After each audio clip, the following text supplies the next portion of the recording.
Si puede, te, te quiero preguntar, Nico, ¿cómo hago para recuperar, cómo se recupera la grabación? ¿Dónde tengo que tocar?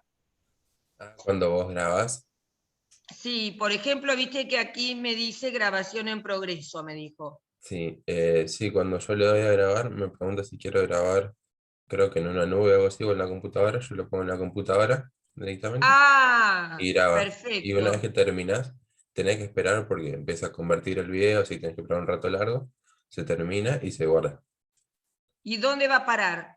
Eh, yo lo tengo en una carpeta, supongo que es de efecto, así que para todos va a ser igual al Sí, principio, carpeta que es Zoom. documentos, Sí, en Zoom, hay una carpeta que se llama sí, Zoom y ahí adentro están guardados todos. perfecto, perfecto. Bueno, Ah, y después gente, estaba pensando que me sí, preguntaste si el primero, o sea, si el primero hay clases.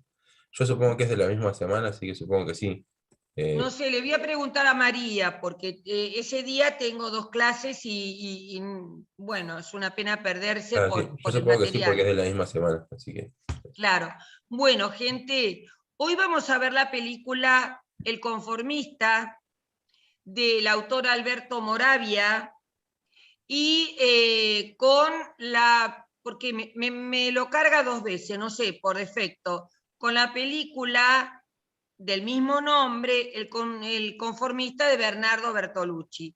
Yo les preparé para la próxima semana, que lo tienen ahí, la siguiente película, que es El Molino del Po, que me ayudó a encontrarla, por supuesto, y armarla Roberto, porque me metí en todos los vericuetos de internet y no la conseguía, y él como siempre, la consiguió, y el libro de la novela de Ricardo Bacelli, El Molino del Po. Esto es para la próxima semana.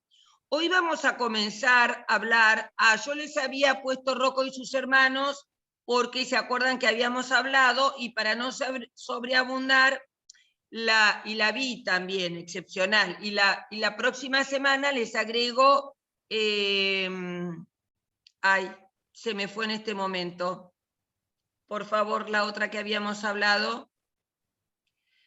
Ay, de Visconti. Bueno, ya me voy a acordar, ya me voy a acordar. Se las El agrego, gato pero pardo. como el gato El gato pardo. pardo. Ahí está, el gato pardo. Pero yo sabía que alguno me la iba a recordar, porque hay un momento que que se ve que el italiano y el alemán se me posa ahí y me olvido de la palabra. Bueno, vamos a hablar un poco de Alberto Moravia, del conformista. Bueno, Alberto Moravia, que fue un gran escritor italiano, y a partir de esta novela, él comenzó a tener mucha fama. Había escrito otros libros de cuentos, pero alcanzó su reconocimiento en Italia, primero a través de esta novela y de otras muchas que se utilizaron para hacerse películas en esta época del neorrealismo y del posrealismo, porque contaban ciertas realidades. Pertenecía a este grupo neorrealista, digamos, de escritores y post-neorrealistas por su edad, y que dieron lugar a muchas de las películas del neorrealismo. En El conformista yo les agregué una especie de resumen, no sé si ustedes quieren, voy a poner la pantalla porque para esto no necesito, no sé si ustedes quieren hablar algo de la novela o prefieren que yo arranque y ustedes después me dan alguna participación. Arranco, digamos, como hacemos habitualmente. Esta novela transcurre en la década del 30, de pleno auge del fascismo, y es una película tanto realista como existencialista, perdón, una novela, porque nos marca un personaje lleno de contradicciones, lleno de dudas, y sus dudas incluso sus dudas acerca de su sexualidad lo llevan a, desde muy pequeño y un entorno familiar muy particular, lo llevan a intentar incrustarse en lo que él llama la normalidad. La normalidad es ser como cualquier otro miembro de la sociedad que acepta o que se corresponde con las convenciones sociales. La historia, desde el punto de vista cronológico, comienza cuando él era muy pequeño, que tenía alrededor de unos 9 años, y él tiene unos padres, una madre totalmente ausente, joven, bonita, ausente, que se dedica, que no le presta atención, no lo registra, que se dedica a sus eventos sociales, y un padre al que casi no ve y que parece muy extraño, muy frío y muy duro con él. Que luego, más adelante, descubrimos que la madre, bueno, era, digamos, adúltera, un término que hoy está totalmente fuera de moda y puesto en cuestión, y que el padre ya iba mostrando señales de su locura, por lo cual cuando es grande, el padre está internado en un extraño, en un hospicio para dementes, y la madre, vieja, gastada, que había sido tan bonita, empobrecida, tiene un romance con su chofer y no quiere vender su auto, su viejo auto, justamente porque se queda sin su amante, sin su chofer. Y vivían en una clase media alta, es la historia del personaje, llamado Marcelo Clerici, o Clerici, y muestra que él primero mata a lagartijas y se siente muy culpable por eso. Primero empieza destrozando las flores de los setos del jardín, luego atrapa no una, sino varias lagartijas y la mata con una vara como una especie de látigo. Tiene un amigo que vive al lado de su casa, el amigo Roberto, y se siente, le da a juzgar qué le parece esa acción. El amigo se horroriza y le dice que no está dispuesto a acompañarlo en ese juego. Al día siguiente, él toma una onda, dice, bueno, ¿por qué no voy a seguir matando?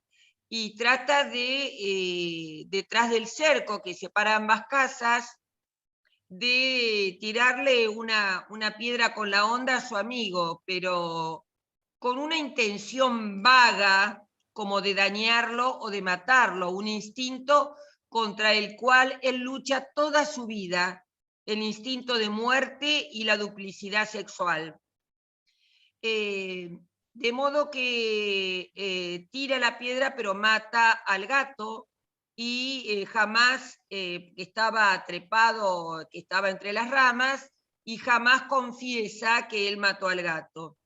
Un poco después, la escena pasa siempre hablamos de la novela, a los 13 años, cuando sus compañeros, por su voz afeminada y sus maneras, digamos, delicadas, lo cual nos da a entender cierta preferencia sexual, su hermetismo, no tenía amigos, a la salida de la escuela lo agarran en una plaza, le bajan los pantalones y le quieren poner una pollerita.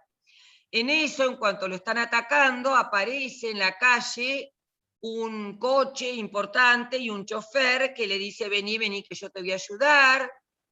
Ese chofer lo hace pasear imprevistamente por varios lugares de la ciudad, le muestra la casa en la cual habita, le dice que él es empleado, que él es chofer, y le confiesa que antes había sido sacerdote católico y lo habían echado justamente porque deja entender que era un pederasta, ¿sí? Y lo hace pasar a la habitación, e el chico no entiende porque no conoce lo que es una violación o un abuso sexual, todavía no está despierto a la sexualidad y es ignorante de ello, este ex sacerdote se contiene y le dice, hay una lucha contra sí mismo, toda una escena en la novela, como se dice y se desdice continuamente el sacerdote, todo un signo de las inseguridades, de la lucha entre sus deseos y su deber, de no abusar sexualmente del niño. Y le dice que si otra vez lo ve por la calle, no lo... aunque él lo llame y le ruegue, el sacerdote, al chico de que se suba, él no lo haga.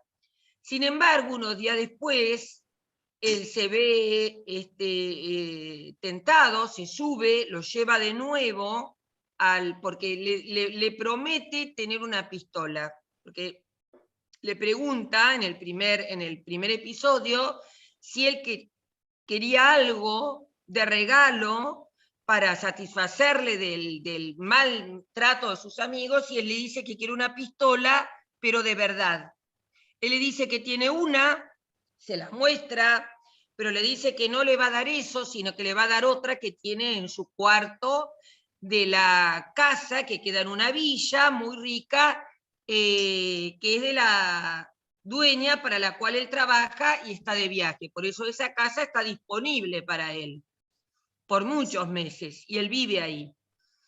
Y en la segunda oportunidad, lo cual no es cierto, y le dice, no tengo ninguna pistola, es esta. En la segunda oportunidad en que va, él intenta, sí, lo acaricia, hay un intento de violación, al cual se arrepiente inmediatamente el sacerdote, se arrodilla y le dice, matame, matame, le da la pistola, y el niño le tira, dispara, y huye corriendo. Y él piensa que lo ha matado. Y tiene esa duda, lo vamos a ver hasta el final de la novela. Y piensa que es un asesino. Pasamos de ahí, la novela muestra que él va a la universidad y que ya es un funcionario del Estado en la época fascista, es un funcionario de Mussolini y es en realidad, no es un convencido fascista porque él, la vida le pasa como por el costado. Él consciente de que es un ser un poco andrógino, que tiene una sexualidad reprimida y una comunicación totalmente reprimida, no habla, es una persona muy seria, no tiene amigos, no se comunica, es funcionario del Estado, tampoco es un convencido fascista, pero como todos lo son en España en ese momento, en la década del 30, él quiere ser como son los demás. Por eso se llama el conformista, porque se conforma con ser con los demás. Pero también hay una doble tuerca, una vuelta de tuerca, porque conformista también era el pueblo italiano, que aceptaba, una gran mayoría de la clase media italiana, que aceptaba el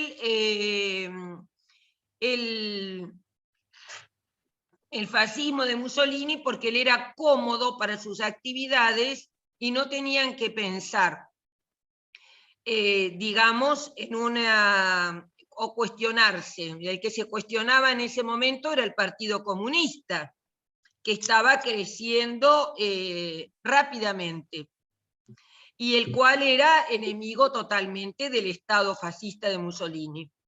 Lo llaman un ministro de Mussolini y le encarga una tarea, le conocen sus títulos, lo alaban por su formación, por su gran cultura, y le dicen que tienen una misión para él en España, en Francia, tiene que ir a París y ubicar a un ex profesor de él, Quadri, se llama Quadri, lo tienen que señalar o bien matar, porque van cambiando permanentemente de órdenes, y en eso se ve, se transforma entonces en un espía del Estado fascista, y donde las órdenes van y vienen, cambian permanentemente, propia de un Estado inestable, inseguro, y que no hay una dirección, como sería una democracia, donde uno supone que los planes del gobierno tienen un objetivo, una finalidad. Los objetivos se van cambiando permanentemente. De ser ubicado pasa a ser la intención de asesinarlo. ¿Por qué? Porque este profesor comunista, que era muy amado por sus alumnos en la universidad, suponemos que en Roma, ha debido escapar por su afiliación política y porque además intenta pasar de la teoría a la acción. En una escena se lo muestra, hay como un flashback dentro del libro, a él joven preparando su tesis de doctorado y en el cual va a hablar sobre la caverna de Platón. Y el que también es un signo que después se repite y que vamos a analizar dentro del libro y de la película.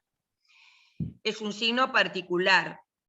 Él se niega porque le pregunta, ¿usted es fascista? Y le dice que sí, y él le dice que no, que él no iba a ser su director de tesis porque él era fascista, el muchacho era fascista y él era comunista. Y que había decidido pasar de la teoría a la acción, por eso se iba a París. Ahora a Francia, donde no iba a ser perseguido.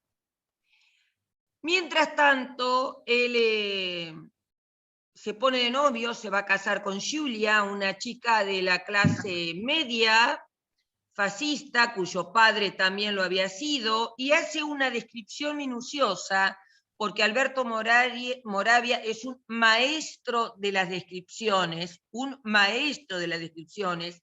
porque no solamente hay una precisión en lo que describe, sino que además nos da la sensación de una descripción cargada de motivos políticos, sociológicos, nos da una descripción de época.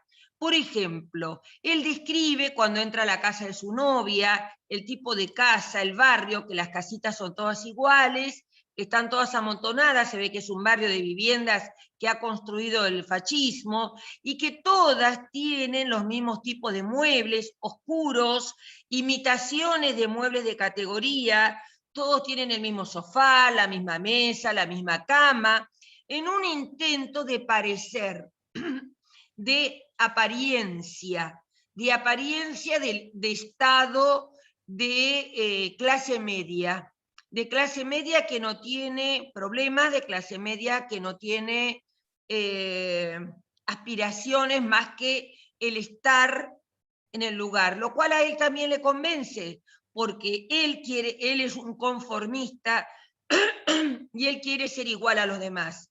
Y afirma que se casa de ella, aunque es mediocre y no tiene ninguna cultura, solo por, y no la ama, sino por estar, según las convenciones iguales, ser normal.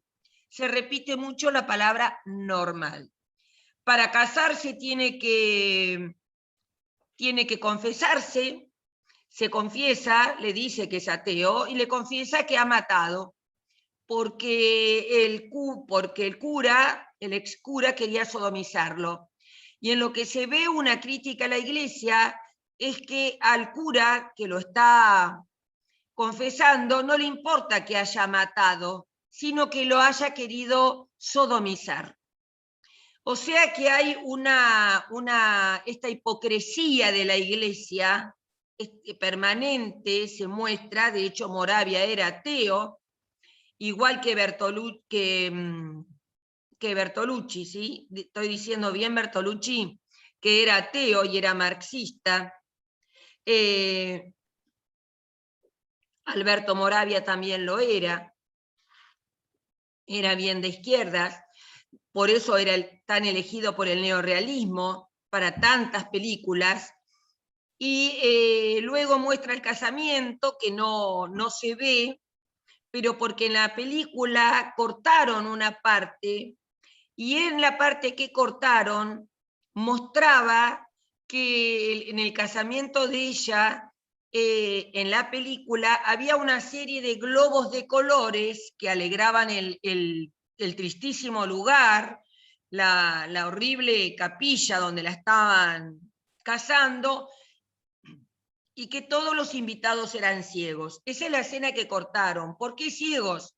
Porque todo el pueblo italiano era ciego a la verdad que le ofrecía, que evidenciaba el fascismo, y que no despertaban a la realidad, eran ciegos de su realidad. Por eso hace esa metáfora que después, cuando distribuyeron la película, cortaron esa escena, que realmente hubiera sido muy bueno verla.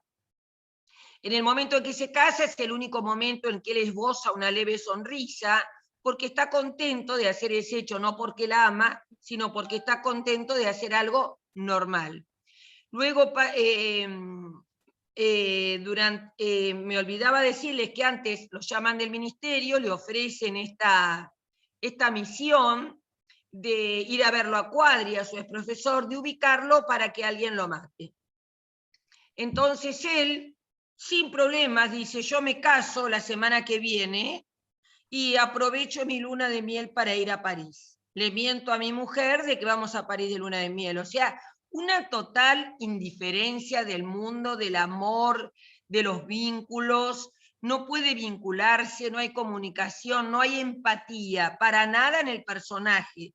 Por eso es el conformista. Pero también es conformista la sociedad italiana de aquella época. Bueno, van a París y en París ven al profesor, que al principio no lo recuerda, después sí. Hablan de que él de su experiencia anterior, hablan de que él quería hacer una tesis sobre... Sí. Hay un detalle importante, que él Dale. cuando está yendo de viaje le dicen que tiene que hacer una parada en la sí, gracias. Francesa. Gracias. Antes del viaje, como cambian las órdenes permanentemente, le dicen que tiene que, como van en tren hacia París, que tiene que hacer una parada en una ciudad francesa, le dan una dirección a la que tiene que ir. Deja a su mujer en el hotel, va en carruaje a esa dirección, que resulta ser un prostíbulo. Él no sabe a quién tiene que ver, sabe que tiene que encontrarse algo, y al principio entra en el prostíbulo como un cliente, eso no está en la película, y las mujeres un poco lo acosan, tratan de convencerlo que se acueste, hasta que aparece, digamos, la que es la madama, y le dice no, y él va a otro lugar, donde hay una especie de oficina, y aparece este hierático agente espía de Mussolini, y le dice que ha cambiado la misión y él tiene que matarlo, si es que no recuerdo mal.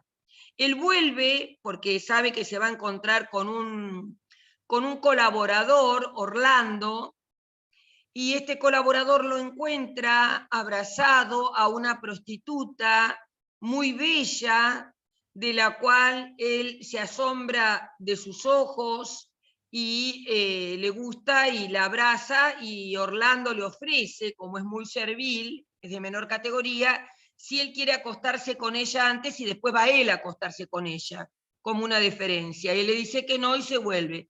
Pero anteriormente, cuando va a ver al ministro, y el ministro lo trata muy bien, le dice que saben de su trayectoria, de su cultura, él atisba detrás de una puerta, que en la película se ve como una cortina, porque se pierde en el ministerio enorme, hay unas escenas muy interesantes ahí del ministerio tomadas desde arriba para ver la majestuosidad.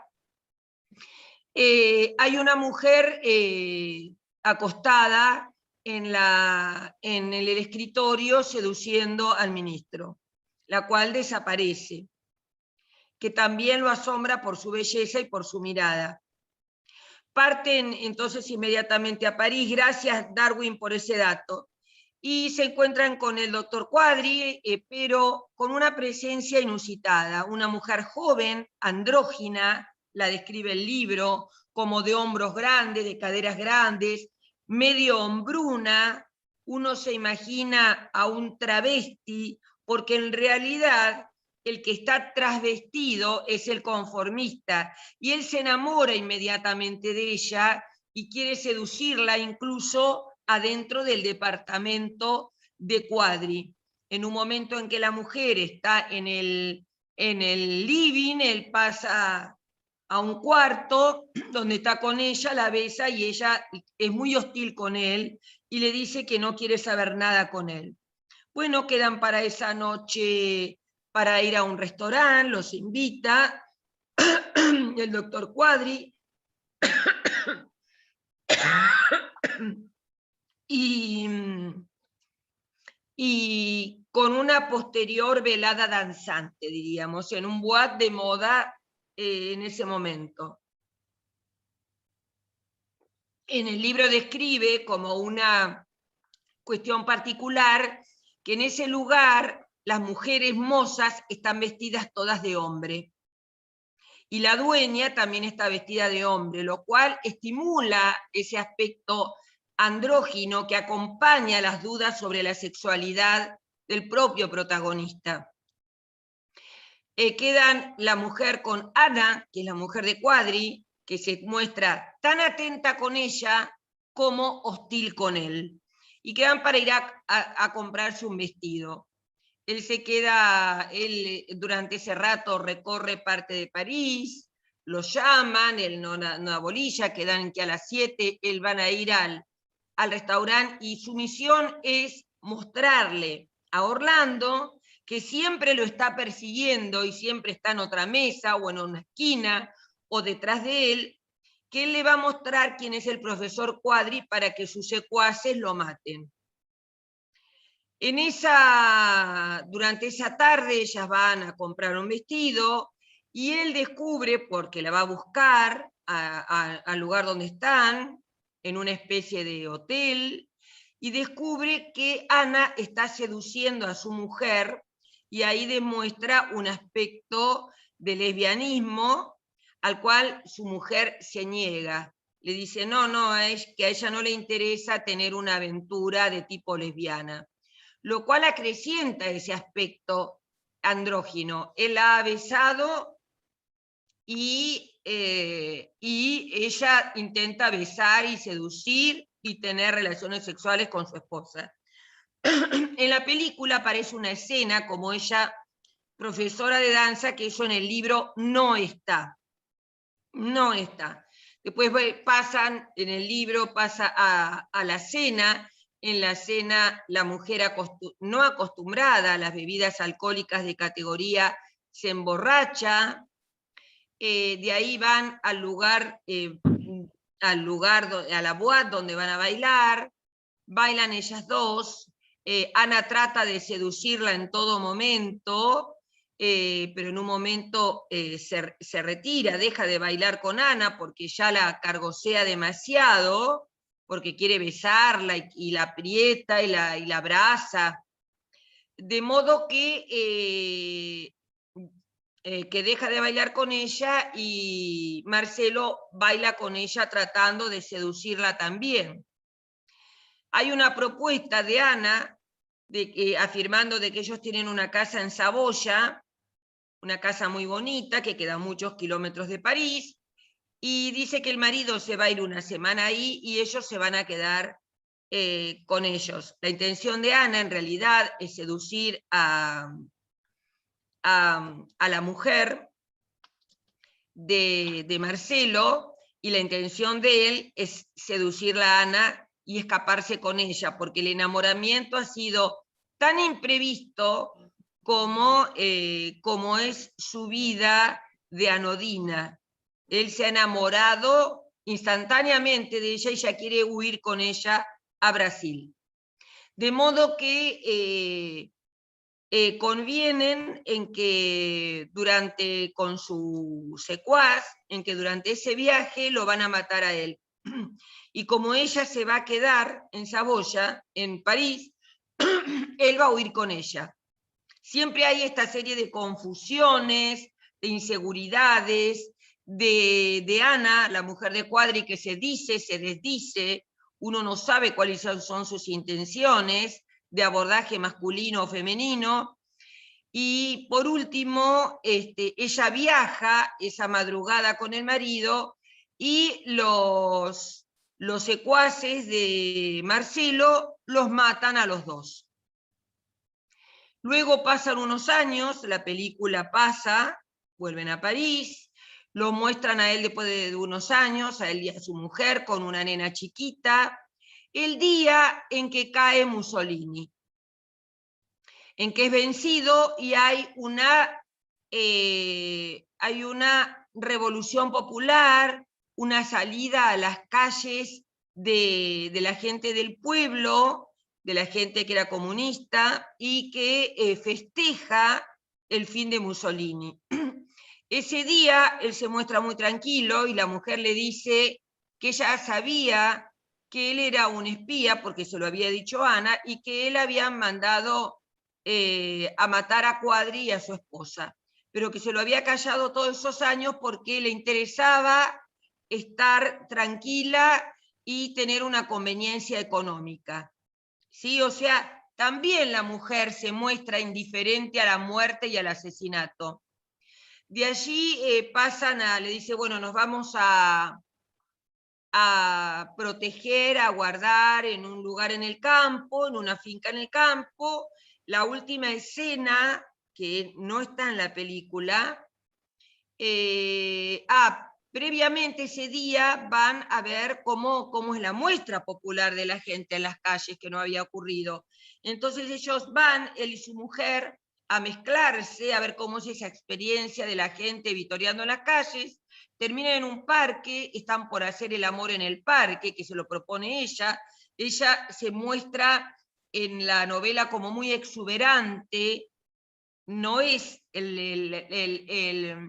digamos, la figura física de la actriz que la protagoniza, como muy exuberante, de pechos muy grandes, de caderas muy grandes, muy voluptuosa, y también es muy voluptuosa en sus deseos, cosa que en la película no se ve.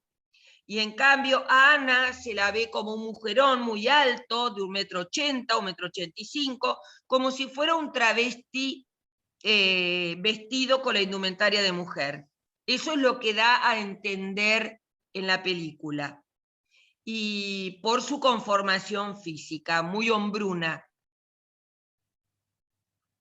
Y ellos tratan de hacer el amor detrás de un árbol y de repente aparece el que él creía fallecido, el ex sacerdote, y le dice que está vivo, que en realidad lo que él había visto en el diario, porque hay una escena donde él va a una biblioteca a pedir los diarios de ese día cuando era pequeño, donde cuentan que el sacerdote ha muerto porque se ha suicidado. Pero en realidad, la verdad es que él le cuenta que no se ha suicidado, que ha quedado vivo y que después nunca quiso comunicarse con él. Y ahí descubre que no es un asesino, que no ha sido un asesino de niño, lo cual cambia su orden de valores, porque todo su intento de normalidad era, además de su historia familiar, la creencia de que él había asesinado al ex cura.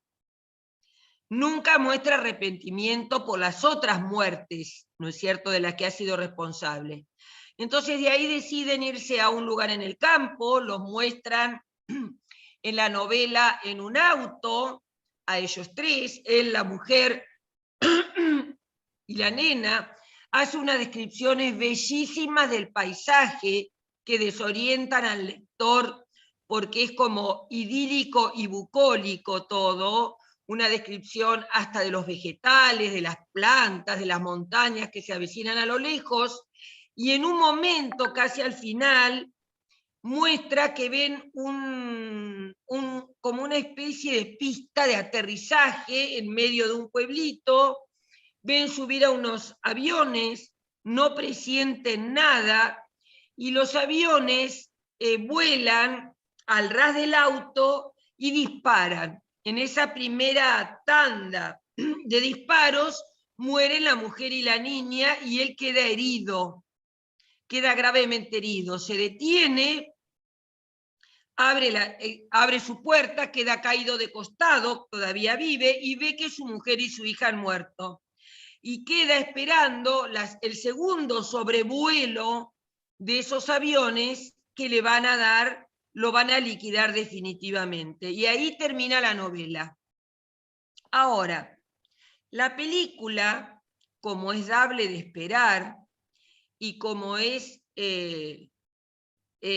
estaba leyendo que cuanto más se aleja de la versión original de la novela, mejor, es más creativo el director, toma algunas cuestiones y las cambia, ya lo han visto, muestra a una mujer delgada, a una Ana con una visión frágil, que después comenta el director que es la misma Ana que ha usado y que él no la reconoce para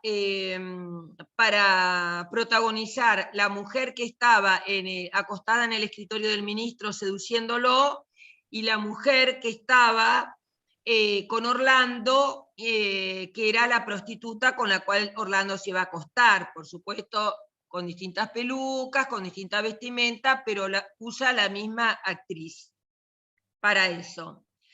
Y bueno, la película termina con que él, desesperado, se encuentra en una especie de recoba con el ex sacerdote que sigue siendo que está seduciendo a un muchacho para que se acueste con él a cambio de comida, y lo descubre, escucha su voz, y entonces ahí es el único momento de la película donde él se muestra con alguna emoción, porque le grita, lo acusa, le dice que toda la vida él ha creído ser un asesino, y lo ataca y lo golpea, ¿no? Duramente, y se escapa.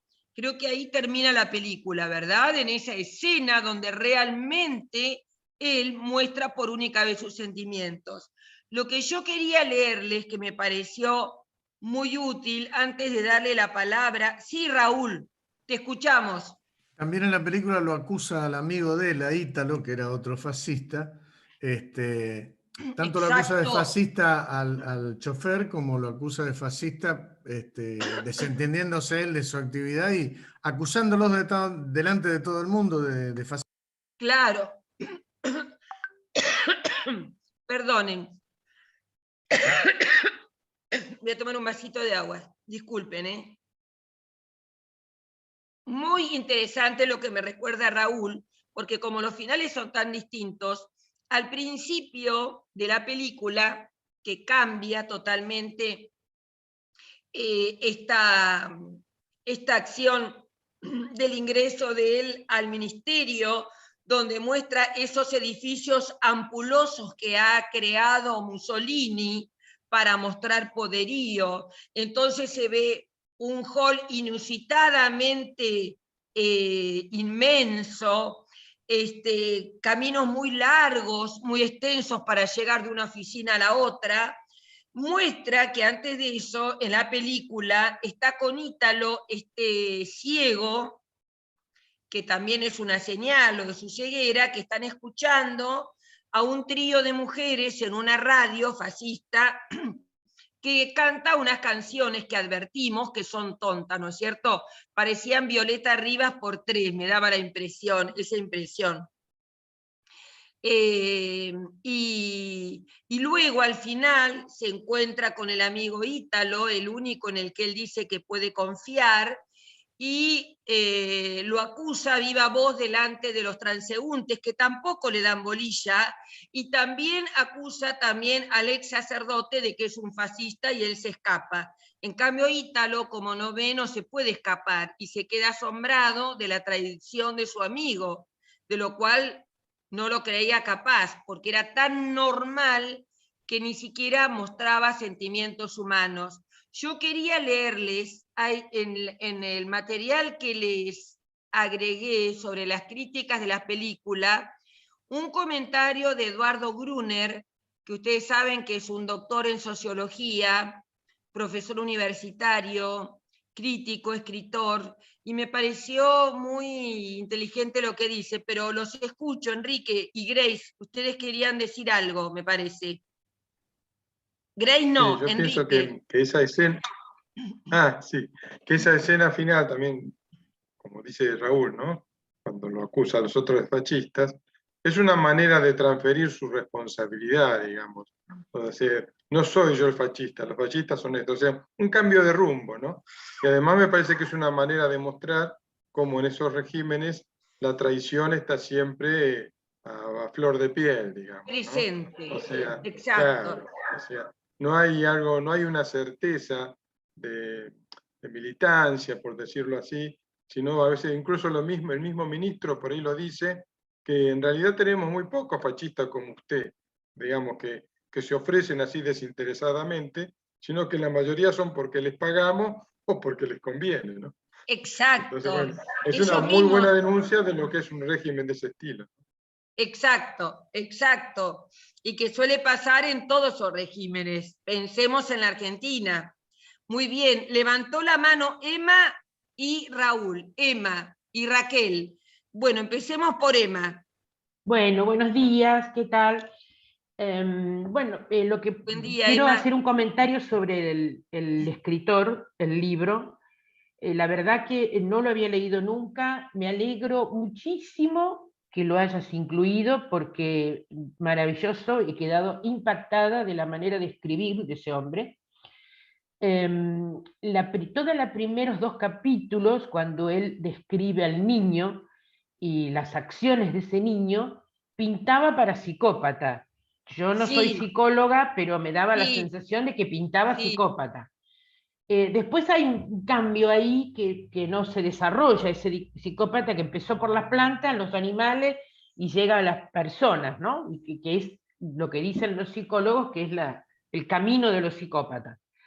Bueno, no llega hasta ahí, pero lo que es cierto y que vos lo dijiste y que para mí fue maravilloso, la forma en que describe ese escritor me impresionó, lo disfruté enormemente, así que gracias, Esther. Eso es lo que Sí, quería sí, decir. la verdad que fue un escritor muy, dice, claro, el tedio es de él. No lo leí, no lo leí. ¿Vos lo leíste, Enrique? Yo intenté leerlo cuando era joven, digamos 20, 21 años. Yo creo que 3 veces intenté, lo empecé y no lo pude terminar porque es un libro terrible, como te transporta a a lo que le sucede a uno, ¿no? Por lo menos lo que me sucedía Claro. a mí en esa época en que vivía solo en Bahía Blanca. Claro, lo que pasa es que él tuvo es la romana, claro, o 2 mujeres que después pasaron al cine, hay muchísimas. Lo que pasa es que él tuvo una primera parte existencialista, recuerden que estamos hablando de una época en que eran contemporáneos de Sartre, y él también había leído a Marx, había leído a Freud, o sea que todo esto también influía, así como el director. Tenían esas lecturas y esos contactos de época que ambos, el director y el escritor, tenían y que consumían. Lo Yo que me decía una amiga, que la primera esposa de él, Elsa Morantes, que también Sí, era una magnífica escritora. sí, Yo tampoco la la he leído nunca, sí. pero me pareció interesante rescatar el nombre De Elsa de la Morante, esposa. sí, Sí. figura Elsa Morante, sí. También había levantado la mano Grace. Grace, después Raúl, y sé que otro más, pero no me acuerdo quién era, y Raquel. Grace, te Sí, escuchamos.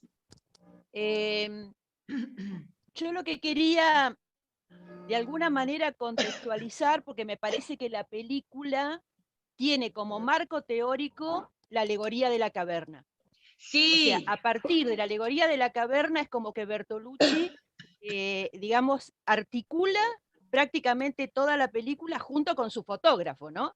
Porque exactamente, todas las imágenes que... te quedaste congelada, a ver. Todas las imágenes. Nos está dando... ¿Me escuchás? Ahí, a ver, ahí repetí. Todas las imágenes porque se te corta, a ver. Repetí. Y es no sé si es el micrófono, Ahí está bien, si es dale. Bueno, no, ¿sabés qué? ¿Está bien?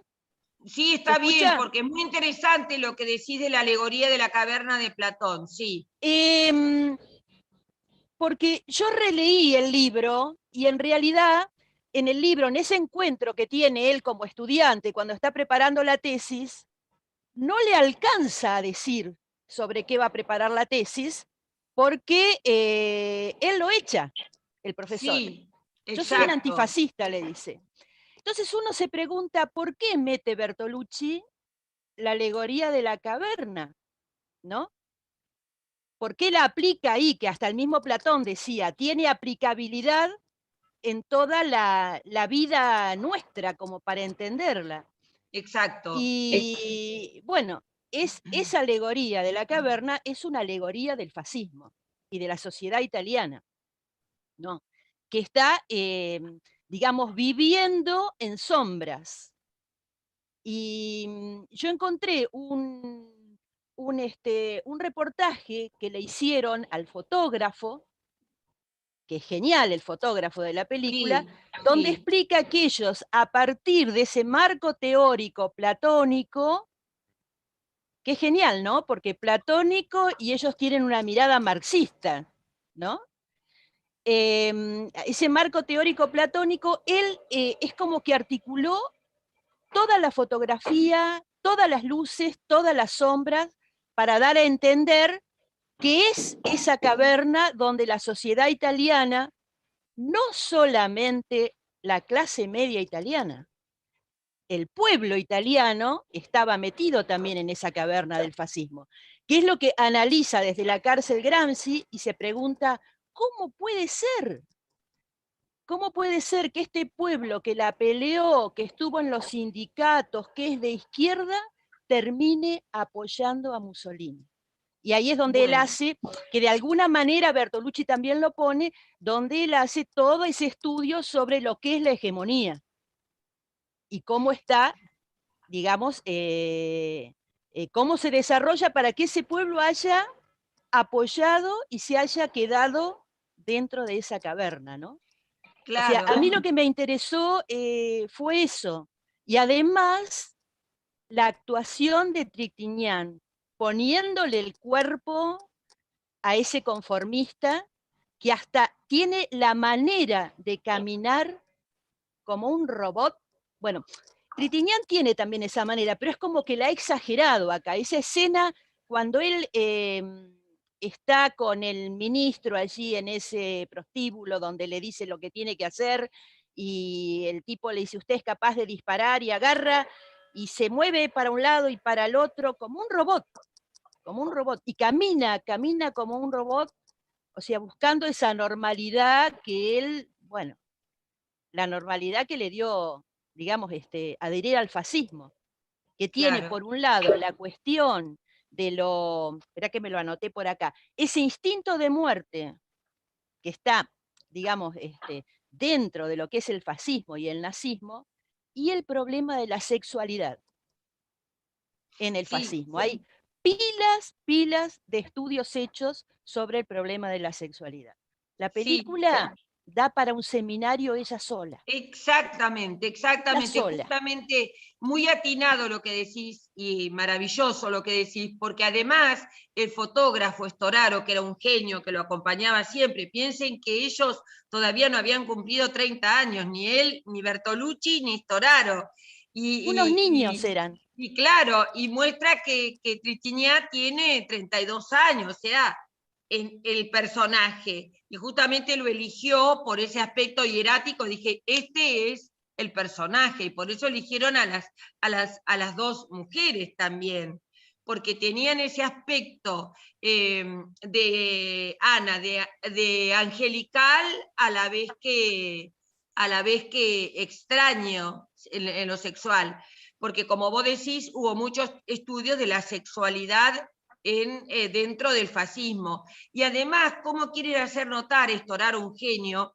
En Roma siempre los colores son oscuros, hay un expresionismo entre luces y sombras que muestran la opresión y el encierro de Roma. Cuando pasan a París, cambian mucho porque hay escenas que están en azul o en colores, todo el entorno en azul o en distintos colores, donde muestran algo así como la libertad, el goce, la fiesta, que era París, en una París de libertad en ese momento. ¿No es cierto?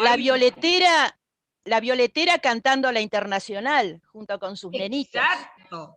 Y que las hijas la siguen, es un signo de, bueno, mirá, acá estamos marcando, acá Francia te está marcando otra realidad, mirá lo que canta la violetera. Claro. ¿No es cierto? Y la otra cosa que yo encontré con respecto a la cuestión de la alegoría de la caverna es cuando él llega a la casa de Julia, que llega con las florcitas, ¿no? Las florcitas. Cuando están en el salón y la luz entra a rayas. O sea, a través de las persianas, la luz no entra completamente. Hay luz y sombra y ellos están como rayados, ¿no? En la imagen, porque la luz entra así. Y la otra cosa es por qué él se acuerda de esos versos en latín, que ahora me acordé ahora. De los versos en latín que son de Adriano. Mirá, son de Adriano. Y Adriano se los escribió a su pareja, un joven muy apuesto que murió muy joven.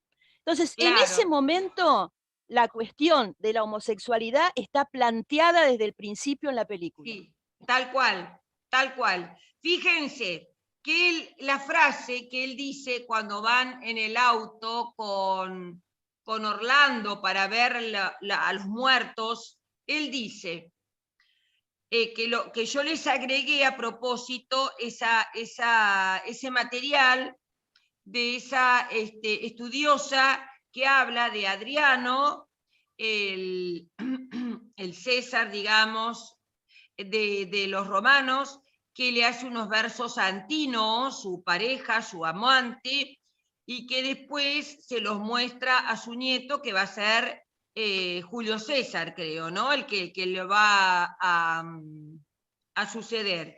Y dice, anima vagula blandula, hospes comesque corporis, y que significa mínima alma mía, tierna y flotante, huésped y compañera de mi cuerpo. Y esto que él dice dentro del auto, cuando va con su amigo, que uno piensa, ¿cómo si va a haber un muerto? Dice una frase poética en latín. Fíjense que habla de sí mismo, mínima alma mía, tierna y flotante. Ahí es una manera como de hablar de su homosexualidad o su imposibilidad de comunicación con el mundo, o de que él en realidad es tierno pero no lo puede demostrar. Huésped y compañera de mi cuerpo, su alma pequeñita. Y por otra parte, el tema de la caverna, cómo todos están mirando a través de esa luz de atrás, esas figuritas que les muestran, y esos hombres encadenados dentro de la caverna, que ven las apariencias, ¿no? Entonces es lo que le muestra el fascismo, las apariencias, que lo podemos trasladar hasta épocas actuales, ¿no es cierto?, de todos los gobiernos militares y de la época de Macri. Él también intentaba hacernos a nosotros creer en una caverna de Platón. Pero yo tengo anotado también a Raquel. Raquel, te doy Raúl estaba antes. Raúl, dale, Raúl. No, breve lo mío. Yo, dos cosas. Diferiría un poco en el tema del desacierto de la caracterización de los personajes femeninos en relación con la novela, ¿no? O sea, parece que Dominique Sanda da un perfil así andrógino, pero Estefanía Sandrelli sí da también un perfil de voluptuosidad, incluso se ve a través de la película que hay cierta persecución para tener relaciones con él, más su Sí, historia con el tío y demás, claro.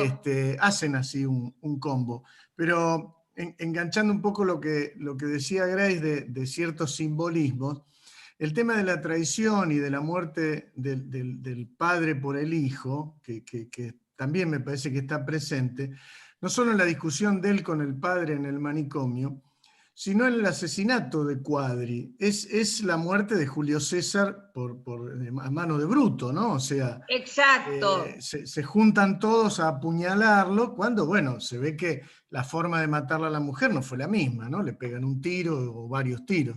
Es como me parece, la muerte de Julio César en el Senado, a manos principalmente de su hijo Bruto, ¿no?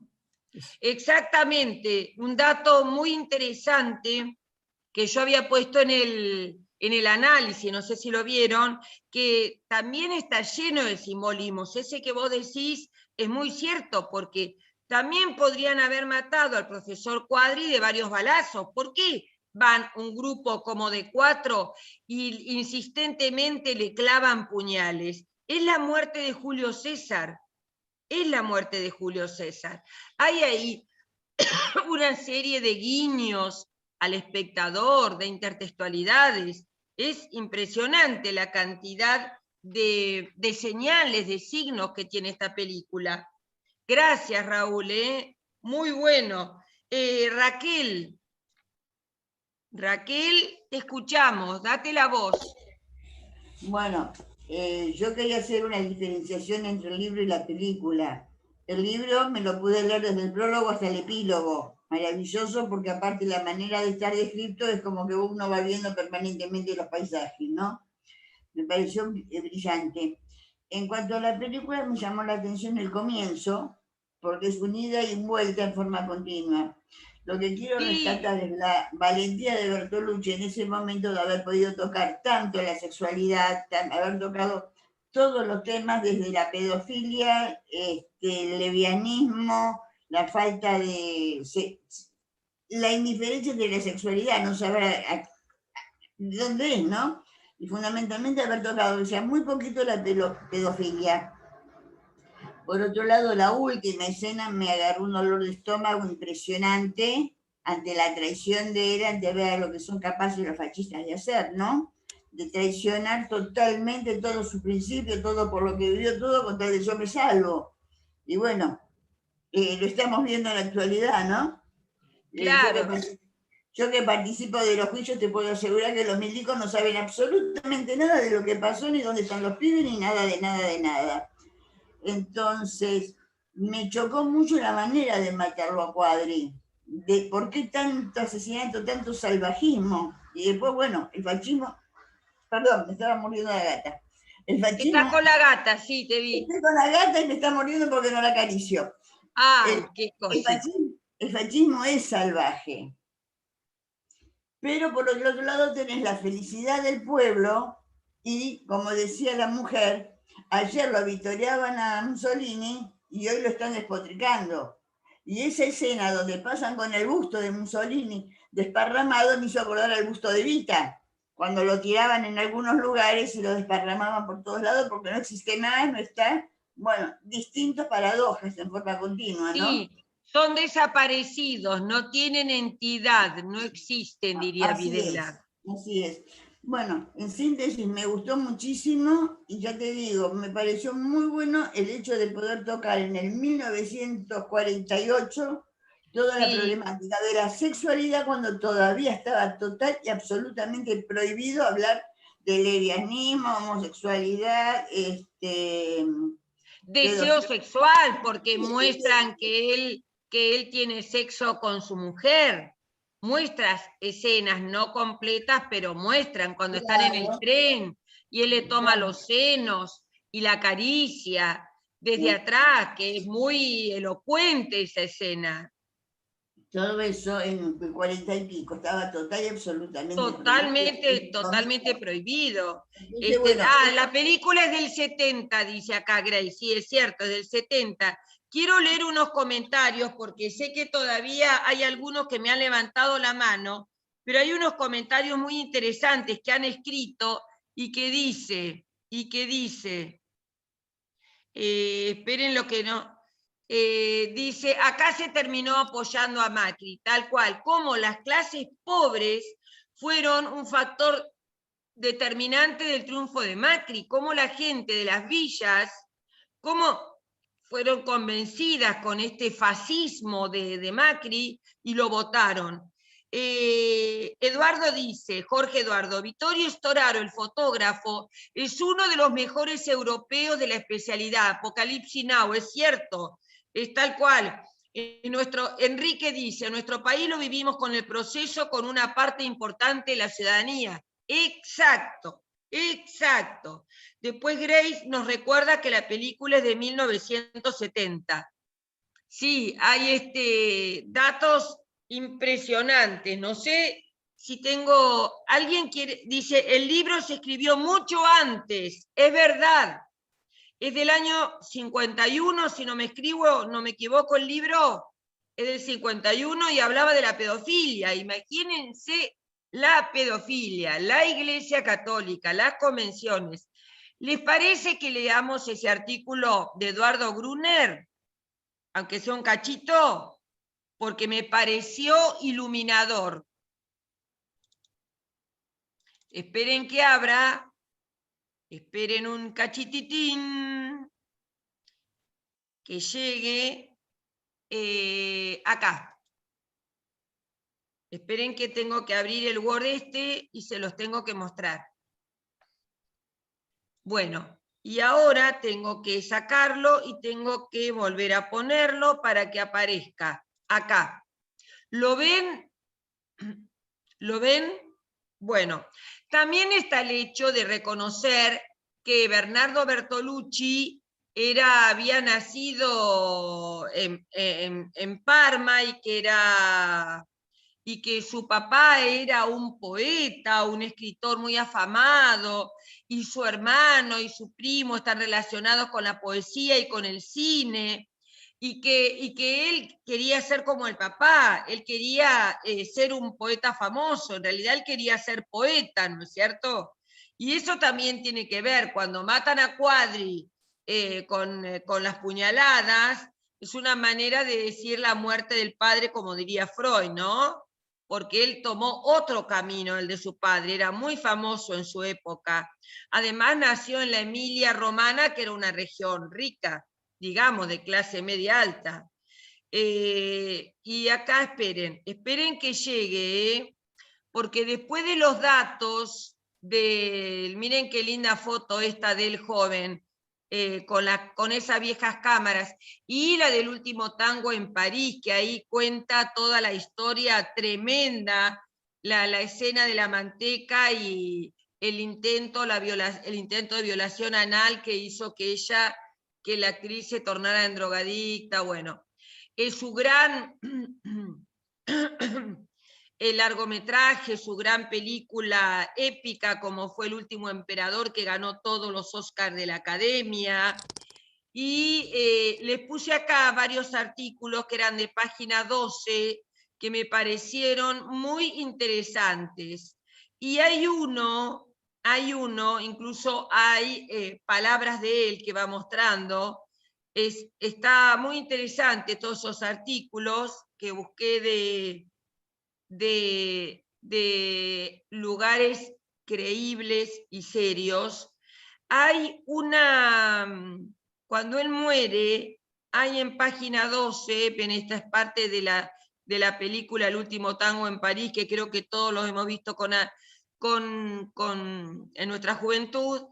Y acá Eduardo Gruner, sería Gruner, El último maestro, titula esto, que aparece creo que en página 12, a veces se me pasa poner el origen, porque a veces voy armando y me olvido de agregar página 12 y la fecha.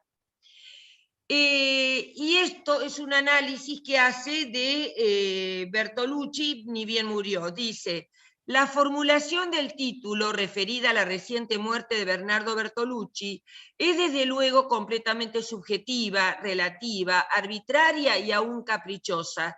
Seguramente deben quedar vivos o vivas, o deben estar surgiendo ahora mismo cineastas tan trascendentes como él. Me vienen a la cabeza entre los clásicos Godard, Sokurov o Agnès Varda, que los cálculos, que quería ver que veamos una película de ella en la Nouvelle Vague francesa, que los cálculos monetarios de la industria cultural y sus sistemas oficiales de distribución solo nos permiten ver en festivales o circuitos más o menos clandestinos, arrinconados por los tanques, valga la expresión, hollywoodenses, pero de los que son accesibles al público normal, que de todos modos, para el caso de Bertolucci, nunca fue exactamente masivo. No se me ocurren muchos. Creo que murió en el 2017, me parece, ¿no? Si no me equivoco. O sea que es bastante actual esta nota. Puedo fijarme más acá. En el 14 murió, en el 14. En el 14, pero no hace mucho que murió. Que tenía 77 años. A ver, quiero ver el año. Falleció en Roma porque dice 18. Cumplidos el pasado mes de marzo, en el 2018 parece, ¿no? Esperen que voy rápido para arriba. No encuentro, como tengo ocupado el costado, no puedo ir por el radar. Espera. Es 2018 la fecha de la muerte. En el 2018, ven que dice en el 2018, o sea, hace muy poco que murió. Por eso todo lo que dice, toda la crítica que hace Gruner, me parece muy interesante. Esperen, que vuelva a la crítica. Porque toca temas que me parece que son bastante álgidos. Dice, pero habla de los tanques, ¿no es cierto?, que impone la distribución hollywoodense, que es monopólica, y nos impide ver no solamente el cine europeo, sino también el cine medio oriental, el africano, el asiático. Es tremendo, ¿no? El monopolio y el negocio mafioso de Hollywood. Pero de los que son accesibles al público normal, que de todos modos para el caso de Bertolucci nunca fue exactamente masivo, no se me ocurren muchos. En fin, digamos, para temperar un poco el arbitrio, que es uno de los últimos de los grandes maestros del cine, quiero decir, de una era predigital, pre-redes sociales, pre-Netflix y etcétera, en el que se hacía cola en Lorrains y Lorcas, esperando el último Godard, y esto creo que muchos de nosotros lo recordamos. Yo estaba recién casada, tenía 18 años, y con mi marido nos íbamos al Lorraine, al Lorca, siempre, ¿no? Todos los sábados. O ponga el lector el nombre de su preferencia, como se esperaba el último ensancho de Sartre o la última novela de Cortázar. Esto está dirigido a la gente de nuestra edad, como verán. Cuando algo así como la mitad de los films que se estrenaban en Buenos Aires eran de Bergman, Fellini, Kurosawa, Wajda, René o Pasolini, y el cine formaba parte de la alta cultura, que no necesariamente significa cultura elitista, al mismo título que la literatura, la filosofía o la música seria, y estábamos dispuestos a pensar críticamente a partir de él, a verlo incómodamente en sillas duras, pero sin ruido de pochoclos, ensordecedores dolbys, ni asientos repatingables convocando a la siesta. Y quien quiera ver en las líneas anteriores alguna lacrimógena nostalgia del Altitren de otro tiempo, estará en todo su derecho de equivocarse, confundiendo la perogrullada de que no es verdad que todo tiempo pasado fue mejor, con la igualmente fuerte evidencia de que algunos tiempos pasados sí lo fueron. Porque en efecto la historia no se acabó, y no todo cambio es bueno solo porque sea distinto, como ya deberían saber los tantos que apostaron a cambios abstractos sin detenerse a observar las particularidades concretas. Ahí hay una bajada de línea tremenda. Pero ese es otro tema sin dejar de ser el mismo. Como sea, Bertolucci fue, es, gracias al buen cambio del DVD podemos hablar en presente, alguien que pensó el mundo con el cine. No necesitó de la poligrafía desbordada de su torturado amigo Pasolini, que además de gran cine hizo gran poesía, narrativa, teatro, ensayo teórico, periodismo político y quién sabe qué más. Le bastaron las imágenes en movimiento y una sensibilidad agudísima para las grandes heridas de la realidad, que no pretendía suturar ni aliviar, al contrario, hurgó en ella sin piedad, pero al mismo tiempo, eso aprendió de Pier Paolo Pasolini, cine de poesía, algo que es estrictamente lo contrario del llamado cine poético, siempre tan consolador. Ignoro si había leído a Walter Benjamin, pero no tiene importancia.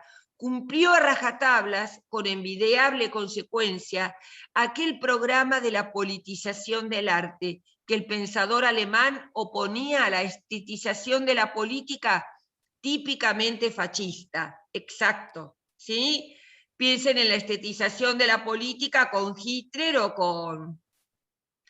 o en Rusia con Stalin. No es que sus temas fueran siempre explícitamente políticos, a veces sí, claro, allí están politizados hasta la médula, antes de la revolución, el conformista, los soñadores y por supuesto la monumental Novecento, sino que además, siempre siguiendo el programa benjaminiano, militó férreamente contra la trivialización estetizante de la experiencia histórica de los sujetos y a favor de devolverle a esos sujetos en la pantalla todo el proceso de su sufrimiento humano. Si lo personal es político, como reza la consigna feminista, Último tango en París, La luna, Cautivos del amor o El cielo protector, para mi gusto su obra maestra entre otras obras maestras, deberían figurar en una lista de los textos más políticos de la historia del cine. Los de una política sin recetas, pero asimismo sin concesiones, a veces pesimista hasta la oscuridad, como corresponde al mundo de hoy, pero donde la negrura no oculta del todo algún atisbo de un principio esperanza que permita continuar deseando. Con respecto a esto último, calculen que era el 2018, pleno gobierno de Macri, por lo que dice a veces pesimista hasta la oscuridad. Sin recetas, aclaro, no quiere decir sin posición tomada. En verdad, si alguien redujera alguno de los films de Bertolucci a la anécdota argumental, algo que por descontado jamás se debe hacer, podría entenderlos como directísimos panfletos. Novecento es un perfecto panfleto marxista sobre la lucha de clases en la Europa del siglo XX. En una escena memorable, el partigiano campesino Depardieu, cuando se produce la caída del fascismo, le dice al intelectual burgués De Niro, il padrone è morto. Poco después, cuando el Partido Comunista Italiano, traicionando la posibilidad cierta de tomar el poder, ordena a los partigiani que le entreguen las armas al nuevo gobierno. De Niro le responde, no, il padrone è vivo. El conformista es un panfleto sobre el fascismo. Allí lo tenemos a Trintignant diciendo con otra frase memorable que se hizo fascista porque quería ser como todos. La luna es un panfleto casi esquemáticamente freudiano. Tercera frase memorable. Jill Kailberg, la riquísima cantante de ópera que vive efectivamente en la luna de su arte purificado y no puede entender por qué su hijo adolescente se droga, al enterarse del precio de la heroína, exclama, pero es más cara que el caviar, los diamantes y las frutas o las trufas, y así. ¿Por qué? Porque muestran que el hijo, hay una relación incestuosa entre el hijo y la madre en esa película, en que el hijo está enamorado, por eso dice esquemáticamente freudiano. Digo, con módica provocación, panfleto, para ensayar una vindicación de ese género habitualmente menospreciado y menospreciable. Depende de quién lo practique. El Manifiesto Comunista de Marx y Engels es un panfleto, como lo son Octubre de Eisenstein o el Guernica de Picasso. Claro que en manos de tales genios, la paradoja es que lo que más vale de esos textos es lo que excede su carácter panfletario, y que por ese mismo exceso, por ese plus estético literario, hace al panfleto especialmente eficaz. Y no es tampoco entonces que falte en Bertolucci la dimensión estética en sentido lato. Al contrario, ha producido, mayormente con la ayuda insustituible de otro maestro, el fotógrafo Vittorio Storaro, del que también hemos hablado, imágenes de una belleza por momentos deslumbrante, en otros angustiante, pero nunca gratuita ni malentendida como un valor en sí mismo, así como la sexualidad, incluso la más desgarrada o la incestuosa, nunca fue para Bertolucci el recurso obvio para la transgresión facilonga o el escándalo para, lo voy a decir en castellano, para asombrar a la burguesía, sino la de los cuerpos materiales desublimados y jugados al extremo en un mundo hostil.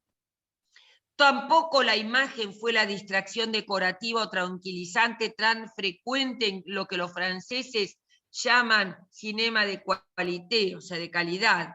Él entendía lo estético a la manera de los trágicos griegos, como una demanda a todos los sentidos corporales sumergidos en una realidad tanto sensual y material como ideológica o conceptual. En la búsqueda desesperada de reconciliar esos cuerpos y esas subjetividades con un mundo fracturado por conflictos que no tienen solución posible a la vista.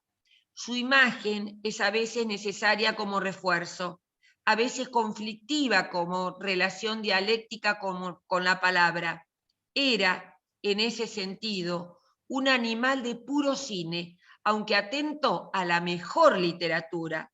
Muchas veces, como tantos otros cineastas, se montó sobre textos literarios, sobre Borges, en La estrategia de la araña, sobre Alberto Moravia, el conformista, sobre Paul Bowles, El cielo protector, sobre Niccolo Amanti, Tú y yo, pero lejos de cometer con ellos la tontería redundante y además imposible de la adaptación o la ilustración literal, produjo con ellos verdaderas transposiciones, es decir, interpretaciones críticas que entresacaban de esos textos sentidos ocultos o inconscientes para poner en el mundo algo que no estaba.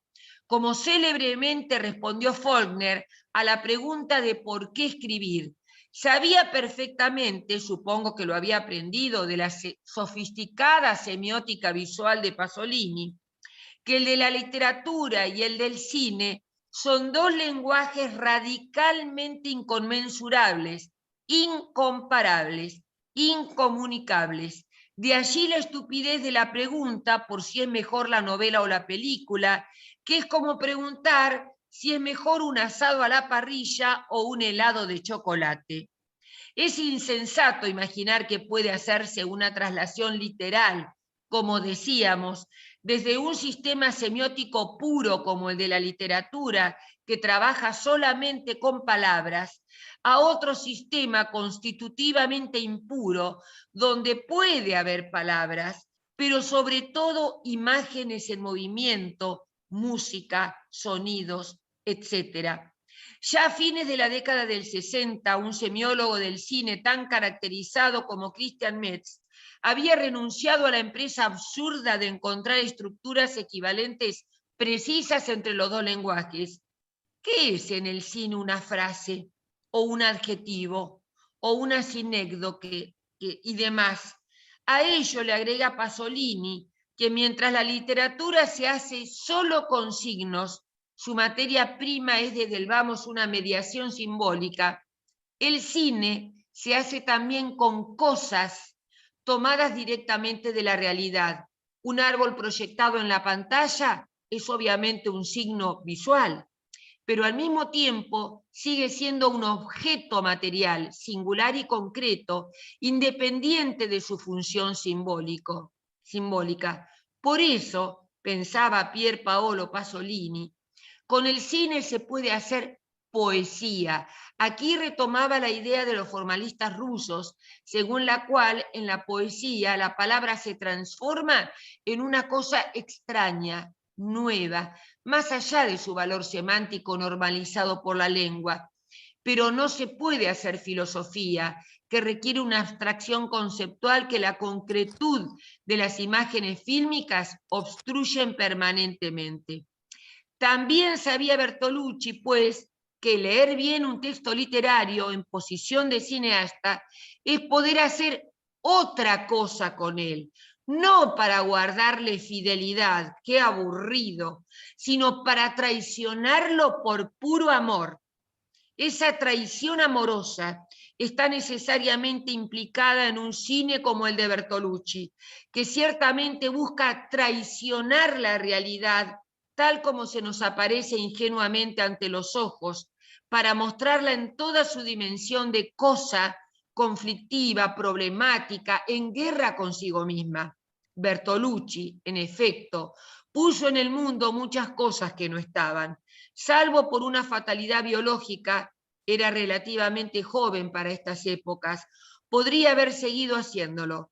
Eso significa que desde hace unos días, posiblemente, el mundo sea un poco más pobre. El mío, con toda seguridad. ¿Qué les pareció este texto de Gruner? Yo me identifico absolutamente con lo que él dice. En todos sus aspectos, en la crítica cinematográfica, en la concepción de la literatura y el cine. Por eso es que hago este curso de literatura y cine, no para compararlos, sino para disfrutarlos a ambos, en sus diferencias, en sus similitudes, en sus transgresiones, en sus traiciones. Bueno, ¿alguien quiere decirnos algo? Que los escucho, así que les pareció el texto, aunque sea, díganme. ¿Alguna otra cosa de la película, alguna otra cosa de la novela? Los escucho. A mí me dejó pasmada Gruner. Pero qué cosa que están todos tan calladitos. Bueno, Marta. un poquito, pero para romper el hielo. Sí, me gustó mucho el texto que acabas de leer. Sin duda nos trajo muy buenos recuerdos, asociaciones.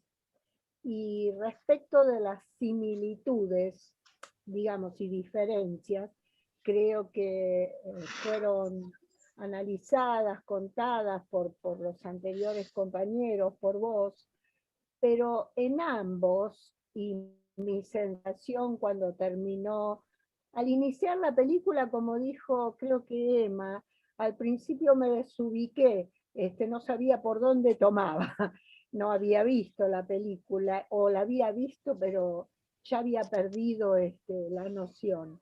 Y me encantó ese juego de idas y vueltas, y realmente maravillosa. Pero quería rápidamente hacer otro comentario que con toda claridad, como a través del arte, se puede dar, bueno, acabas de leerlo, y por ese lado quería comentar, marcar absolutamente todo lo que necesitó decir el escritor como el director. A ver, el brazo armado, yo lo vi absolutamente representado en esa escena que algunos comentaron luego con reminiscencias del Adriano, pero también de la sociedad moderna que usa al grupo militar para poder ejercer la violencia y matar a ese que evidentemente piensa distinto. La Iglesia, muy bien marcada, como muy preocupada en los aspectos del pecado sexual, y muy carnal en todo caso, y mucho menos en la escena de la muerte. Puede absorberle la muerte, pero quiere enterarse exactamente de hasta dónde había llegado el acto. Los jerarcas, obviamente, como los ideólogos muy bien encerrados en esos amplios lugares, y ellos no tienen nada que ver, y obviamente generando todo el movimiento y el engranaje. La clase media y clase alta, absolutamente cómplice, y esto creo que es lo que más se señaló con el mismo título, con la ceguera y con el adormecimiento, un Clerici con todas las características de esas clases absolutamente dubitativo, sin ideología, aceptando, a pesar de lo que escuchamos en ese diálogo o en el libro, de que bueno, que comprometido, en realidad está jugando su propio partido y su propia necesidad, y por eso es que puede cambiar absolutamente sin ningún problema de principio. Si no son estos, son otros. Y por último, y me parece que no es una casualidad, un final a toda escena con el festejo del pueblo que aparece tanto en la violetera en Francia, que llegó un paso antes, como el final cuando él se da vuelta nuevamente, yo diría otra vez, dudando de quién es, y el pueblo que siempre mantuvo su sentido. Esto quería decir, esto tan flojo, dicho así como lo estoy diciendo yo, con absoluta poesía y arte, y que evidentemente uno no puede dejar de llegar al hecho ideológico político que quieren transmitir, tanto el escritor como el cineasta, que según autores que uno puede leer y disfrutar, es la única manera de transmitir realmente el verdadero dolor y las verdaderas injusticias. Esto por ahí veo a Grace, que estamos compartiendo un curso, un taller hermoso de memoria y literatura, donde se nos explica y se nos dice que el único modo de llegar con fuerza a estas situaciones es a través del arte, que el relato en sí mismo o el testimonio no alcanza, y nunca va a alcanzar, que el arte puede mucho más. Y esto es una evidencia. Solo el arte puede decir lo que es indecible. Así es. ¿No? Y Eso creo que decía en Primo esta Levi. película, en esta obra literaria y en esta película queda claro que todo esto llega con muchísima fuerza. Bueno, este era mi pequeño aporte, uniendo en una semana, y mañana tenemos todo este tema. Tenemos parcial mañana. Mañana Bueno. tenemos examen, así que estamos en eso. ¿En qué universidad la hacen? Hurlingham.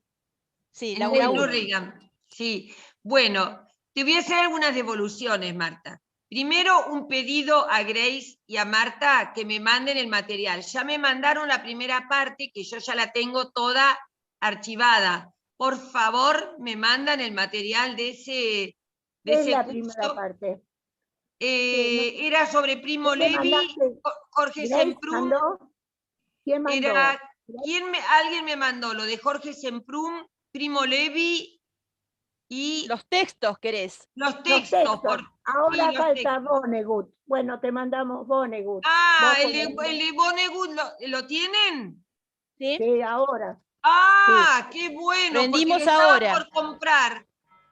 Y Lo estaba después por la comprar. semana que viene tenemos los tres nuestros.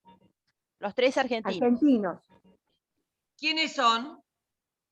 Marta Dillon, Raquel Robles, sí, con Pequeños Combatientes, y lo tengo. la otra, que es la que tengo que leer, no me acuerdo. Marta Dillon desaparecida. Exacto. Sí, no, La sí. tengo. Marta Robles con Pequeños Combatientes lo tengo. ¿Y cuál es la otra? El otro no me acuerdo, es el que tenemos que leer, yo también. Sí. Bueno, Estamos en por el grupo y favor, no nos después acordamos. Es después te terrible por esto. favor, que a mí me encanta todo, me encanta todo. Te lo mando, Yo te lo mando. les pasaría uno que estoy haciendo en la UBA, que es pago, uno sobre cine y antropología, que algunos lo hicieron acá. Roberto, ¿quién más lo hizo? Con Mariana Sainz, ¿puede ser, Roberto? ¿Que es Mariana Sainz con la que lo hicieron? ¿De cine y Sí. antropología? No, yo no hice ese curso. Yo la tenía Mariana en un ciclo que hacía ella en UPAMI que se llamaba Curiosos. Ah, ella me dijo, antropología para curiosos, sí. Exacto. Y bueno, ahora está haciendo uno pago, que lo estoy haciendo maravilloso, lo pago con gusto, sobre cine y antropología. Y estoy haciendo otro en la UBA, también pago, que se llama Escritoras Argentinas Contemporáneas. Yo todos los libros, yo los tengo, los leí, pero me encanta la mirada de ambos para cada cosa, ¿no? Por eso les pido a las chicas, no me dejen afuera. Bueno, Martita, la devolución de lo que dijiste, no me parece nada pobre, ni nada sencillo, ni nada sino más de tu inteligencia. Todo lo que dijiste es importantísimo. Primero porque nos lleva a escenas de nuestra juventud temprana, porque todo lo político se relaciona con todo lo que hacemos en el mundo, lo que cual a muchas personas les cuesta entender, que hasta nuestra forma de vestir, de peinarnos, de comunicarnos con otro es un acto político. Todo lo que dijiste es sumamente valioso, y cómo terminaron junto con Grace diciendo que solo el arte es el que nos salva, que es lo que tratamos de hacer acá, ¿no? De evaluar y de analizar y de reconocer cuestiones artísticas en la literatura y en el cine, que son formas que nos ayudan a vivir, ¿no? En este caso yo elegí para este curso la literatura y el cine, en otros elijo las canciones, en otro elijo la historia, en otro elijo la escritura de mujeres, ¿no? En cada uno siempre tiene que ver con el considerar, como Primo Levi, recuerdan que dijo, y ahora qué puede decirse junto con Hannah Arendt, qué puede decirse después del Holocausto, y sin embargo se dijo, el mismo Primo Levi pudo decirlo, ¿no? Lo mismo que Jorge Sempruno, quienes han pasado por eso, o quienes han pasado por los 30.000 desaparecidos, como es el caso de Marta Dillon con su mamá, que es el motivo de Aparecida. Dice Raquel, ¿cuántas veces nos habremos encontrado en el Lorraine o tomamos algún café en La Paz? Mirá Raquelita. Yo era tan joven y me fui tan joven a Río Gallegos, y con mi marido éramos muy tímidos y no, íbamos solitos. Pero es verdad, ¿cuántas veces habremos ido al Lorraine, el Loire y el Lorca? Las 3 L, ¿se acuerdan? ¿Cómo Colas veíamos de una cuadra. Hacíamos ¿Qué? colas de una cuadra para entrar. Colas de una Sí, cuadra con el sí, frío, con el calor. sí, Y en tremendo. Con los Acá en zapatos. Bahía íbamos al Gudec. todos Y ahí los el colectivito circuitos. desde el Exacto. comedor los martes, nos subíamos al colectivito, yo ahí vi El Conformista. En el grupo Ay, universitario mirá. de cine, en el cine de la Unión Ferroviaria. En el cine de un Mirá, sindicato. mirá, qué bárbaro. Lo que yo El sé Unión, que ¿no, Grace? El Cine el Cine Unión, Unión. sí. En el Cine mirá, Unión. En yo la lo que calle sé Almafuerte Almafuerte. al 600, Claro, claro. mirá. que se Yo lo Ahí perdió ese formé mi cine. Centro de pareja. vacunación. Yo lo que Ahí Ahí sabía se es que los formó mi papás pareja en el Cine Unión.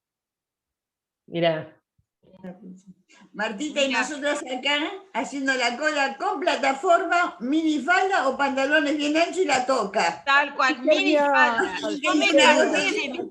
yo me casé con minifalda, así que imagínense, bien Claro. cortita, imagínense. No, Bueno, nosotros bueno, íbamos muy crotos al cine, muy Yo crotos. también me casé con Esa era la onda, bien crotos íbamos. Claro. El hot pants, y no me acuerdo cómo se llamaba lo que usábamos encima abierto, el hot pants. Los vestidos bobos. Los vestidos bobos. No, no, sé. no. Los chalecos y los Eran hot pants. abrigos que se abrían en la cintura y se veía el shortcito corto. Ah, claro, claro. No me acuerdo cómo se Polverino. llama. Polverino. Ah, polverino. Polverino se llamaba. A mí, yo lo que Botas. quiero es ver todas esas películas de nuevo. Esa es mi... María Alcira dice, gracias a todos por su generosidad. Yo que no soy cinéfila aprendo tanto, gracias. María Alcira, mira, uno se hace cinéfilo mirando cine, disfrutándolo, sintiendo placer. Eso, es el placer. Es el placer nada más.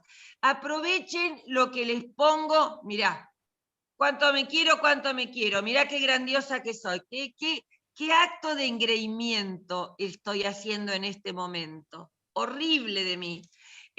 Yo lo que les digo, que aprovechen lo que les pongo como además. De más, ¿vieron? Como ¿cómo se llama? Rocco y sus hermanos, maravillosa película. Ahora les voy a poner El Gato Pardo. O si quieren les pongo... ¿Qué? No damos abasto con todo lo que nos pones. No, pero y vieron que los documentos que les pongo, perdón. Tarea para las vacaciones no da. Son Tarea para las vacaciones no da. Tengo que encontrar Para tiempo julio. para ver Luis Miguel. Sí, Vos sabés, ¿saben cuántos meses hace que no miro Netflix? Debe hacer medio año, porque no doy abasto, gente, no doy abasto. No doy abasto. aparte Netflix al lado de todo esto ya, wow. Es una pelotudez, perdón la No, palabra. ojo que hay que rastrear porque hay cosas valiosas. Me mandan la Hay lista, cosas por valiosas. favor.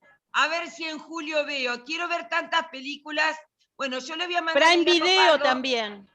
Sí. En Prime Video vimos una francesa el sábado. ¿Cuál, che? ¿Cuál? 11.6 con, ¿cómo se llama Así este se tipo? llama. 11.6 ¿Cómo se llama? François Clouseau. 11.6. ¿Así se llama la película? Sí, porque son 11.6 millones de euros. Escúchame, ¿en Netflix? No, en Prime Video. No la tengo. Qué viva que sos. Tenés No, que buscarte pague. algún familiar que te lo pase, como a mí. Sí, no, le voy a pedir a mi hija que está en Río Negro que la tiene, capaz que me lo pase. Claro, que te lo pase. Pregunto, ¿quieren que les ponga Operación Masacre y el libro? ¿O no? A mí no me dan los ojos para leer más. Sí. Pero hay que guardarlo. Para tiempos de aburrimiento. Nosotros ¿Qué lo me está leímos diciendo, en Esther? el curso anterior. No, lo leímos. la vimos, Que claro. lo hicimos, un se la vi curso, lo leímos el cuatrimestre pasado, ¿te acordás? Claro. Lo voy a volver a hacer ahora. ¿Alguna otra película? Esther, te recomiendo una, Los Aires del Norte. ¿Los Aires del Norte? ¿En dónde? ¿En Netflix? Francesa. Yo lo vi en Europa. Espectacular. Es muy moderna, tal es así que describe gente que se comunica a través de las redes, que de casualidad quedan comunicados. Pero es espectacular, un romance muy particular y la filmación extraordinaria. Bueno, lo que pasa es que tengo que ver cómo, porque tengo el de cine y antropología. ¿Qué hora es, gente? Bueno. Ya nos vamos. Perdón, Esther, yo Sí. me tengo que retirar también, ya nos vamos todos. Te agradezco mucho por el excelente material y quería agregar que el director de Operación Masacre, que fue Jorge Cedrón, el hermano de Tata, que fue asesinado después en el exilio. Digo asesinado porque es lo que se sospecha, nunca se aclaró su muerte. Tal cual. La película. Otra cosa, me gustaría agregar en el grupo una película de Agnès Varda que mencionaste, que es su primera película que no tiene título en español, se llama La Pointe Courte, que quiere decir la punta corta, y que tiene relación con la Terra Trema de Visconti. Ah, la voy a buscar, deletréame el título, Voy a la poner- LA. Voy a poner el link en el sitio de Facebook. Ah, tenés el link, buenísimo, Sí, sí, sí. porque dentro de la lista de la Nouvelle Vague tengo a Agnès Varda. Y mirá, si no llego a tener, si no la llego a tener esa peli, no sé, pero ¿a dónde Es tengo la mi lista primera. ahora? Es la primera película donde ella narra dos películas en una, dos historias. Una historia de pescadores que tiene que ver con la Terra Trema, que es neorrealista, y la otra es una historia intimista de una Tengo la pareja. lista, pero no la encuentro ahora. Pero, y una pregunta básica antes de irnos. Gente, nos quedan 3 clases. Pregunto, ¿seguimos con el neorrealismo italiano o pasamos a... porque falta una película de la Tuada, mínimo una película de la Tuada falta, que ya se las puse, para ver otro director. ¿Quieren que sigamos con el neorrealismo italiano? Las últimas 2 clases que nos van a quedar. El Molino hay que verla. El Molino del Po ya la tengo puesta. ¿Y cuáles dos? ¿Cuáles dos más quedan? Esperá. ¿Cuáles dos? ¿Cuáles dos más? Tengo muchas, esperá que me busque mi lista. Ahora voy a estar apurada. Ya está, ya la encontré. No la encontré porque la saqué. Eso me pasa por andar revolviendo papeles. Esperen que les digo. Ya tenemos las vacaciones organizadas. Oh, No, quiero que mi pregunta es, si quieren que sigamos con el neorrealismo italiano, en las últimas 2 clases que nos van a quedar, que tengo más películas preparadas, o si quieren que pasemos a la nueva ola francesa. No, yo lo que te decía es, ¿cuáles dos?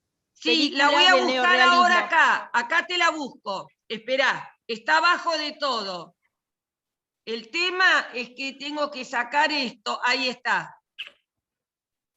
Esperá que lo busco yo, que lo tengo cerca. Esperá que lo tengo acá, lo mandé al fondo, pero viste que tarda en... Está abajo de todo en el programa. Esperá, estoy cerca, Estoy cerca. Esperá, yo creo que nos quedaría Noches Blancas. Sí. Y 2 mujeres. Noches Blancas y 2 mujeres. Y 2 mujeres. 2 mujeres me encantaría que la viéramos. 2 mujeres y Noches Blancas faltaría. Y Noches Blancas también. Bueno, ¿qué les parece? ¿Vemos esas 2? Sí, 2 mujeres hay que verla. Sí. Hay que verla. Hay que verla. Sí, estoy de acuerdo. Excelente. Entonces, sí, el problema que yo encuentro es que a mí me interesa mucho la lectura de los textos. Y la verdad que me lleva mucho tiempo, así que, viste, me siento como muy presionada con tantas cosas, porque ya quiero disfrutar de la lectura. Por eso se los puse ayer, por si alguien ya tenía tiempo, ya lo tienen puesto. Imposible. No, porque te juro, Esther, que aunque no lo creas, no es lo único que hago. No, yo también, chicos, ¿saben? Tengo los 4 míos más 3 que hago de alumna y tengo para leer, a ver dónde está acá Esperen que estoy buscando el programa. ¿Dónde me ¿Qué querés? quedó, Yo tengo acá el guacho? programa, Esther. Acá lo tengo. ¿Qué querés? El programa. Acá está, yo lo tengo. ¿Qué querés que lea? Acá. Lo estoy abriendo. Bueno, listo. Lo estoy abriendo, ahí lo tengo abierto. Tenemos El extranjero, ladrón de bicicleta, El confortismo en la tierra. Falta dos mujeres que la Xiocara, esa no me la quiero perder, que es de Alberto Moravia. Y nos queda Noches Blancas, que es una adaptación libre de un libro de Dostoyevsky. Sí, son lindas, las 2 son buenas. ¿Les parece? Entonces vemos la próxima clase, vemos El Molino del Po y después vemos esas 2. Y en agosto arrancamos con la nueva ola francesa. Mejor. Ay, muy lindo, muy linda. Miren qué falta. Vamos a achicar la cantidad de películas. Aclaro, aviso y advierto. Bueno, gente, nos vemos el próximo miércoles. Ya tienen para leer. Yo después les agrego los análisis para que los lean. A ver, a lo mejor, si llegás a tener los libros de los franceses, a lo mejor, como decía Raquel recién, o no me acuerdo quién comentó, Emma, no sé. Por ahí empezar a leer tranquilas en agosto, Sí, que son los cursos, sí. los que tengas. Si tenés Sí, los uno, tengo, dos los libros. tengo todos. Los tengo todos. Se los pongo. No sé qué le Sí, parece. por favor, Sería por favor. mejor. Emma Sí, fue la que perfecto. Con tiempo, porque la verdad que no me da el tiempo. Perfecto. Agosto es un buen momento para que empecemos a leerlos. Claro, Y después en veremos julio las decís películas. vos. En julio, sí, en julio. sí. Se En los pongo julio. porque ya los tengo. Ya los tengo Bueno. todos. Se los pongo. Se los pongo. Genial. Genial. Ahora tienen para leer El Molino del Po. No, sí, ahora sí. Sí, ya está, sí. Ya está. Bueno, Y recuerden que después yo les agrego unos días antes, generalmente el domingo, para no atosigarlos, les agrego los análisis críticos del escritor, la novela, el director y la película. ¿Sí? Bueno, gente, un beso La y semana nos que vemos viene. la semana que viene. Chao, gracias por todo. Chao, gente, chao.